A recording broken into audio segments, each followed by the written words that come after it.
So guys हामी अब डाँडा पाखा छिचोल्दै मेरो साथी सुरजको घर जाँदैछौँ।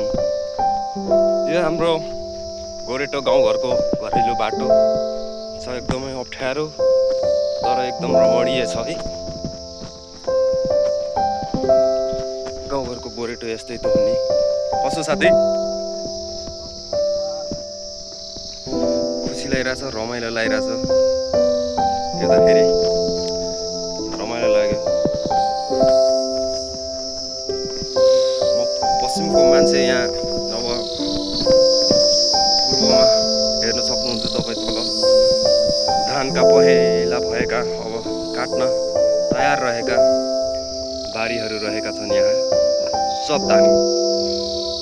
त्यसै गरी पहाडी डाँडातिर पनि त्यत्तिकै रमाइलो छ र यहाँबाट सुन्दर हिमालको मनमोहक दृश्य हेर्न सक्नुहुनेछ तपाईँहरू। आहा, मनै हर भएर आउँछ। मेरो नेपाल पनि यति प्यारो छ भनेर आजै मात्र थाहा भएको होला मलाई।